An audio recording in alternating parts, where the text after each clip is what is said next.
Today we are going to discuss the interaction of one electron atom with the electromagnetic radiation. तो इसके अंदर सबसे पहले हम देखेंगे कि प्रोसेसेस को देखेंगे जिन प्रोसेसेस के अंदर एटम और इलेक्ट्रोमैग्नेटिक रेडिएशन, जिसे हम नॉर्मल अपनी ज़ुबान में लाइट भी कहते हैं, वो दोनों के दोनों इन्वॉल्व होते हैं। तो एक चीज़ इसमें पहले क्लियर कर दूं कि इसके अंदर जो हम ये टॉपिक कवर करेंगे, इस टॉपिक के अंदर जो आपको मेन चीज़ जिसका आइडिया होना चाहिए वो है आपके पास time dependent perturbation theory. Using time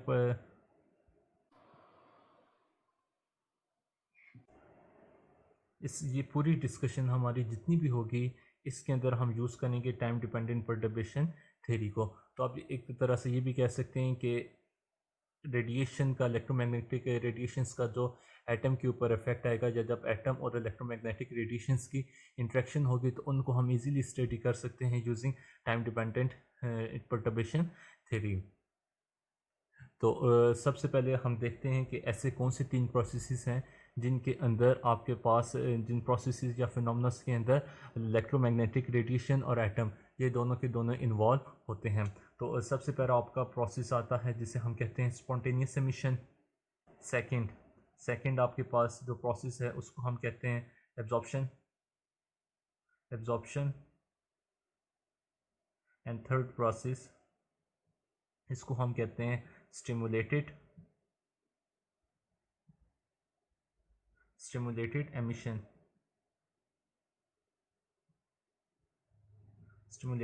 emission. अब होता क्या है, बेसिकली जो आपके पास स्पॉन्टेनियस एमिशन है, स्पॉन्टेनियस एमिशन में इलेक्ट्रॉन जो है जब हायर स्टेट से लोअर स्टेट की तरफ आता है, तो वो during its transition photon release करता है। इसे हम कहते हैं स्पॉन्टेनियस एमिशन। जब उसका हाई स्टेट के अंदर उसके लाइफ टाइम कंप्लीट होगा, तो वो वहाँ से वो नीचे की ट्रांजिट करेगा, लोअर स्टेट की तरफ आएगा। जो एब्जॉर्प्शन का प्रोसेस होता है, एब्जॉर्प्शन के प्रोसेस में बेसिकली ये होता है कि आपके पास लोअर स्टेट के अंदर कोई इलेक्ट्रॉन पड़ा हुआ है, आपने इसको इलेक्ट्रोमैग्नेटिक रेडिएशन दी है, इसको आपने एनर्जी दी है। जब आपने इसको एनर्जी दी है, तो ये लोअर स्टेट से हायर स्टेट पे चला जाएगा। इसको हम कहते हैं एब्जॉर्प्शन, के absorption of the energy and this transiting from lower state to a higher state is called absorption. अब जो आपके पास स्टिमुलेटेड एमिशन है, स्टिमुलेटेड एमिशन में भी यही होता है कि पार्टिकल जो है, जो इलेक्ट्रॉन हम अगर कंसिडर करें, वो आपके पास हायर स्टेट से लोअर स्टेट की तरफ आता है। लेकिन डिफरेंस क्या है स्पॉन्टेनियस और स्टिमुलेटेड एमिशन में? स्पॉन्टेनियस एमिशन में हायर स्टेट से लोअर स्टेट में उस वक्त आता है जब हायर स्टेट में इसकी लाइफ टाइम कंप्लीट हो जाती है। लेकिन स्टिमुलेटेड एमिशन में आपका इलेक्ट्रॉन पड़ा हुआ है, आपने कोई एक्सटर्नल इलेक्ट्रोमैग्नेटिक फील्ड इसके ऊपर इंसर्ट करा, इसको हिट करवाइए एक्सटर्नल इलेक्ट्रोमैग्नेटिक फील्ड। ये एक्सटर्नल इलेक्ट्रोमैग्नेटिक फील्ड इसको मजबूर करती है कि यहाँ से ये ट्रांजिट करे, ट्रांसमिशन इसकी हो, और यहाँ से फिर ये ट्रांसमिशन करके अपने लोअर ऑर्बिट की तरफ आ जाता है। During its motion toward the lower orbit ये फिर आपके पास फोटोन एमिट करता है।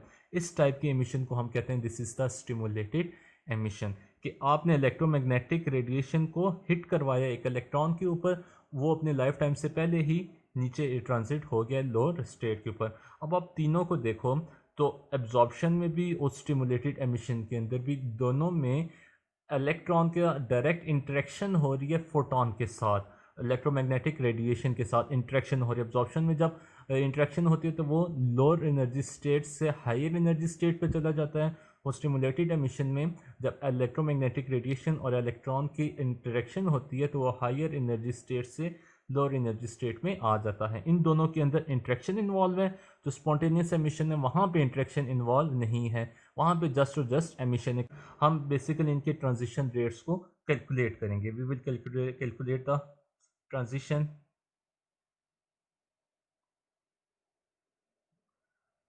Rates of these 3 processes. लेकिन अभी हम ट्रांजिशन रेट्स को नहीं करेंगे। ट्रांजिशन रेट को कैलकुलेट करने से पहले हमें हैमिल्टोनियन का पता होना चाहिए। हमें हैमिल्टोनियन कौन सा? हैमिल्टोनियन वो हैमिल्टोनियन कि जब इलेक्ट्रॉन या एटम आपका इलेक्ट्रोमैग्नेटिक रेडिएशन के साथ इंटरेक्ट कर रहा है, तो रिजल्टिंग हैमिल्टोनियन जो है वो आपको नोन होना चाहिए, मतलब इंटरेक्शन हैमिल्टोनियन की वैल्यू आपको पता होनी चाहिए। तो हम पहले ट्रांजिशन रेट से पहले उसको डिस्कस करेंगे, इंटरेक्शन हैमिल्टोनियन निकालेंगे, इंटरेक्शन हैमिल्टोनियन को फिर यूज़ करके हम transition rates for this 3 processes calculate करेंगे। तो हम स्टार्ट करते हैं, हम टॉपिक को नाम देते हैं चार्ज्ड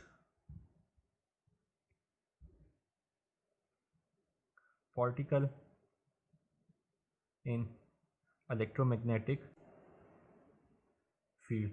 इन इलेक्ट्रोमैग्नेटिक फील्ड का मतलब यही है कि आपने चार्ज पार्टिकल के साथ इलेक्ट्रोमैग्नेटिक रेडिएशन की इंटरेक्शन करवाई है। अच्छा, अब आपके पास कोई भी इलेक्ट्रॉन पड़ा है, उसके ऊपर आपने इलेक्ट्रोमैग्नेटिक फील्ड को अप्लाई किया, तो हमें ये आइडिया है कि जो आपके पास नॉर्मल हैमिल्टोनियन है उसकी वैल्यू आती है h is equal to p square over 2m plus some potential v। वी आपके पास, मैं इधर पोटेंशियल को v के बजाय इसके लिए यूज़ करता हूँ फाई। फाई की टर्म में यूज़ करता हूँ पोटेंशियल को, where phi represents potential depending on it whose dependence is on R. अब जब आप चार्ज पार्टिकल को इलेक्ट्रोमैग्नेटिक फील्ड के अंदर इंट्रोड्यूस करते हो, तो इलेक्ट्रोमैग्नेटिक फील्ड के अंदर इंट्रोड्यूस करने का मतलब है कि आप परटर्बेशन अप्लाई कर रहे हो, you are perturbing the system. Initial system के अंदर आप परटर्बेशन अप्लाई कर रहे हो। जब आप परटर्बेशन अप्लाई कर रहे हो तो ये जो पी आपके पास है मोमेंटम, तो ये सिंपल मोमेंटम, काइनेटिक मोमेंटम, जो मतलब एक पार्टिकल को मूवमेंट देता है, वो वाला मोमेंटम नहीं रहेगा, अब ये चेंज हो जाएगा। हम एक टर्म यूज़ करते हैं कैनोनिकल मोमेंटम की, ये क्लासिकल मैकेनिक्स के अंदर मोस्टली कवर कॉन्सेप्ट मौजूद है कैनोनिकल मोमेंटम का। तो वो कैनोनिकल जो मोमेंटम होता है पी कैनोनिकल, हम इस पी को उस पी कैनोनिकल के साथ रिप्लेस करते हैं, तो हैमिल्टोनियन हमारा बन जाता है p canonical square over 2m plus phi, that is the potential as a function of r. अब ये जो पी कैनोनिकल है इसको हम कंप्यूट करते हैं using the results of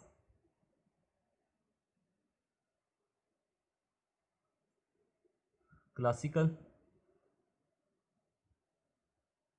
electrodynamics, that is ED, and Lagrangian formalism।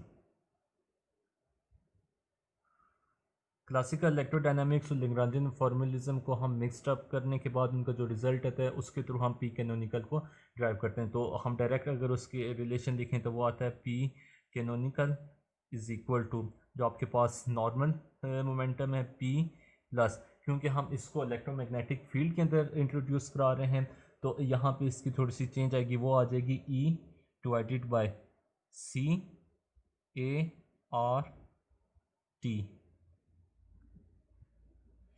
E is basically the charge, C is the speed of light and A आपके पास आता है vector potential of the electromagnetic field. ये आपके पास ये वाला जो कॉन्सेप्ट है ART का, ये आपके पास इलेक्ट्रोडायनामिक्स का कॉन्सेप्ट है कि आप इलेक्ट्रिक फील्ड के साथ उसका वेक्टर पोटेंशियल इंट्रोड्यूस कराते हो, जिसे आप कहते हो ART। अब हम क्या करेंगे कि ये वाली जो इक्वेशन है, अगर इसको मैं कहता हूँ इक्वेशन 1 कह देता हूँ, इसको मैं इक्वेशन 2 कह देता हूँ, तो इस इक्वेशन 2 को मैं इक्वेशन 1 के अंदर सब्सटीट्यूट करूँगा, पी कैनोनिकल की जगह मैं ये वैल्यू पुट कर दूँगा। जब मैं इक्वेशन 2 को इक्वेशन 1 के अंदर पुट करता हूँ तो जो मेरे पास रिजल्टेंट हैमिल्टोनियन बनता है उसकी फॉर्म बनती है H is equal to.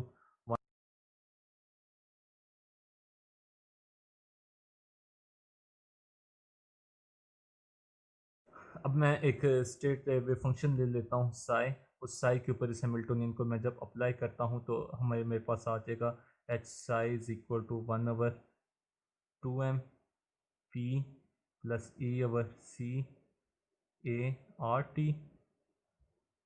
Whole square psi plus phi as a function of r into psi. ये वाला जो पोर्शन है इसको हम सॉल्व करते हैं, पी प्लस E/C ए होल स्क्वायर साई। जब मैं स्क्वायर को ओपन करता हूँ तो क्योंकि ये अंदर दोनों के दोनों वेक्टर्स हैं तो इसका थोड़ा सा मेथड डिफरेंट होगा। तो पी डॉट पी आपके पास P square psi plus E square over C square A, not the vector, A dot A आपके पास स्केलर प्रोडक्ट में A square psi plus E over C p dot a psi and also plus e over c a dot p of psi. We are ignoring this term because for the weak field its value is very small. Weak field के लिए इसकी value बहुत ही small होती है। और हम जो case भी ले रहे हैं वो भी आपके पास ये कि जो हम पर्टर्बेशन अप्लाई कर रहे हैं वो बहुत ही स्मॉल पर्टर्बेशन है, इसलिए हम इसको इग्नोर कर रहे हैं, मतलब निगलेक्ट कर रहे हैं। एक तो ये हो गया। दूसरा, हम इसको मैथमेटिकली भी प्रूव कर सकते हैं। मैथमेटिकली प्रूव करने के लिए हम जो मेथड यूज़ करेंगे उसको हम कहते हैं कैनोनिकल ट्रांसफॉर्मेशन। कैनोनिकल ट्रांसफॉर्मेशन का मेथड यूज़ करके हम ये चीज़ प्रूव कर सकते हैं कि इसकी value for the case of the weak field is very small, जो कि हम करेंगे नहीं, जस्ट आपकी नॉलेज के लिए बताया है। एक टर्म ये तो आपने कर दी इग्नोर। अब हम आते हैं इस टर्म की तरफ। ये जो डॉटेड टर्म है इसका स्ट्रक्चर है पी डॉट ए साई। पी डॉट ए को हम फाइंड करने के लिए एक रिलेशन यूज़ करेंगे जो कि आता है P dot A is equal, मैं साई को 1 मिनट के अगर रिमूव कर दूँ तो p dot A is equal to a dot P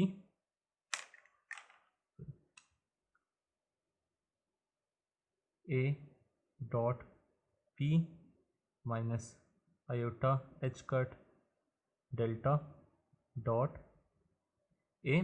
अब यहाँ पे हम ये भी रिलेशन आता है आपका बेसिकली कूलम गेज को यूज़ करके। तो कूलम गेज की जो प्रॉपर्टी है वो आती है Coulomb gauge. According to Coulomb gauge divergence of A vector potential is equal to zero. Divergence होता है basically del dot some vector, यहाँ पे ए है तो del dot A is equal to zero. जब del dot A equal to zero होगा उसको यहाँ पे पुट करोगे तो आपके पास आ जाएगा पी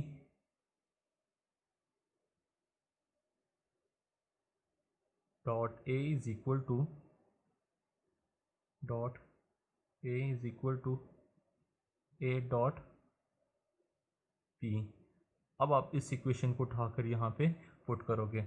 जब आप पुट करोगे तो p plus E over C A square psi is equal to P square psi as it is आ जाएगा। इसकी जगह A dot E over C A dot P, E over C A dot P psi plus E over C A dot P psi. ये दोनों term same है तो इन दोनों को ऐड करके यहाँ पे मैं 2 लिख दूंगा और इस टर्म को मैं मिटा देता हूँ। तो ये आपके पास आ गया P plus E over C ए होल स्क्वायर का रिलेशन। इसको उठाकर आप इक्वेशन नंबर 3 के अंदर पुट करोगे। जब आप इक्वेशन नंबर 3 के अंदर पुट करते हो तो आपके पास नेट हैमिल्टोनियन साई को मैं साइड पे कर देता हूँ, रिमूव कर देता हूँ, वो आ जाता है P square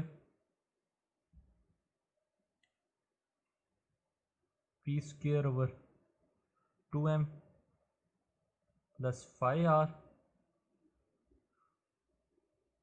plus 1 over 2m into 2e over c ए डॉट पी। ये वाला ये 2 इस 2 के साथ कैंसिल हो जाएगा तो आपके पास जो सिंपल बच जाएगा वो बन जाएगा ई डिवाइडेड बाय एम सी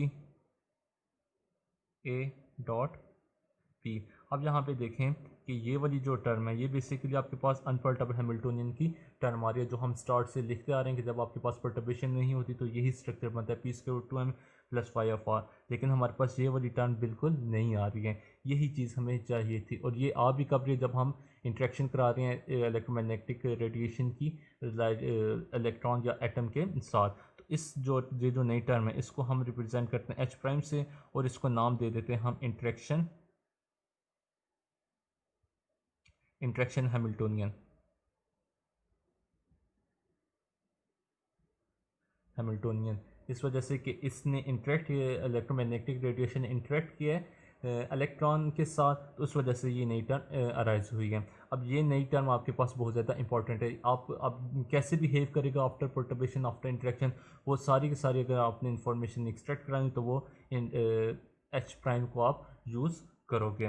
तो अगर मैं सेपरेट करके लिखूँ तो एच प्राइम इक्वल आता है h prime is equal to e over m C A dot P. अब जैसे कि हमें पता है पी आल्सो इक्वल होता है minus iota h cut delta के, तो ये जो स्ट्रक्चर है इसको मैं इस तरह से भी लिख सकता हूँ h prime is equal to minus iota h cut e over m C A dot delta. लेकिन मोस्टली यूज़ हम ये वाला रिलेशन यूज़ करेंगे। अब एच इसी जैसे कि मैंने पहले कहा कि एच प्राइम को हम यूज़ कर सकते हैं जो एटम के बारे में इंफॉर्मेशन अगर हमने एक्सट्रैक्ट करनी हो, तो वो इंफॉर्मेशन एक्सट्रैक्ट करने के लिए जो हमारा टास्क है या जो हम करना चाह रहे हैं, हम ट्रांजिशन रेट्स को कैलकुलेट करना चाह रहे हैं, transition rates for the spontaneous emission, absorption and the stimulated emission. तो जो नेक्स्ट टॉपिक, जो नेक्स्ट डिस्कशन हम करेंगे उसके अंदर हम यही करेंगे कि इसी एच प्राइम को यूज़ करके, इन्फेक्शन हैमिल्टोनियन को यूज़ करके हम ट्रांजिशन रेट्स को कैलकुलेट करेंगे। ये था हमारा आज का टॉपिक।